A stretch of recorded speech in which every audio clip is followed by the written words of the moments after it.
Good evening and welcome to News 24. This is Tamima Islam with the top news of the day. Prime Minister Sheikh Hasina has emphasized on formulating a global roadmap to achieve sustainable targets by 2030 by ensuring a lasting transition from the COVID-19 situation. He was speaking at the 9th Annual International Conference on Sustainable Development in New York. The Prime Minister said the success of SDGs depends on sustainable transition from the global epidemic.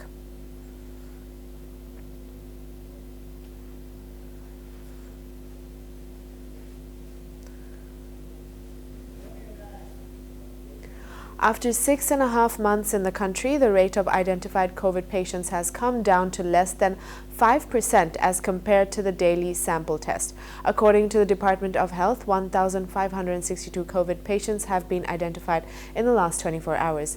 Meanwhile, 28 more people have died of corona in the last 24 hours. The Minister for Expatriate Welfare says that it will take time to set up a lab in the airport parking lot, so RT-PCR tests will be taken inside the terminal for the time being.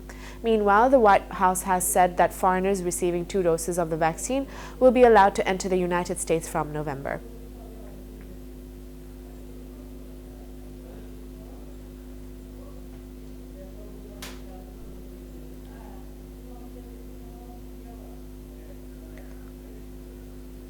Mohammed Rasil, Chief Executive Officer of e-commerce company Evely, has been remanded in custody for another day by Dhanmondi police in a fraud case. On the other hand, the court rejected the remand and bail application of Shamima Nasreen, Rasil's wife, and ordered to send her to jail.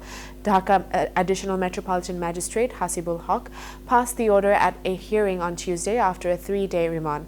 Following that, the police requested to remand them for 7 days in another case of fraud by the Dhanmondi police station.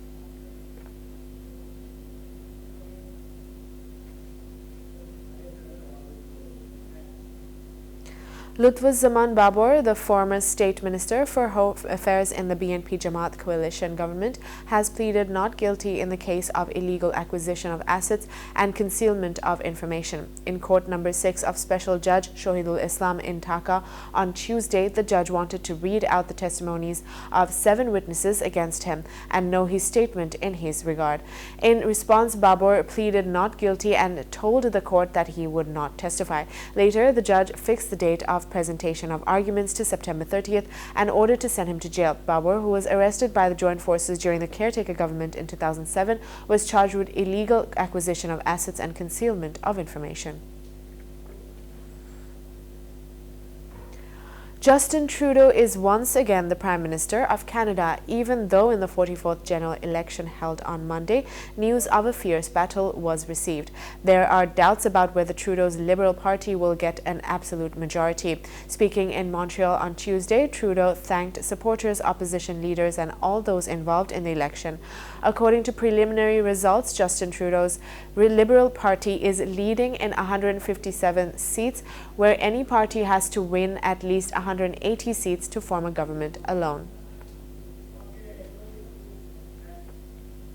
That's all the news for today. Thank you for watching News 24. Please stay with us.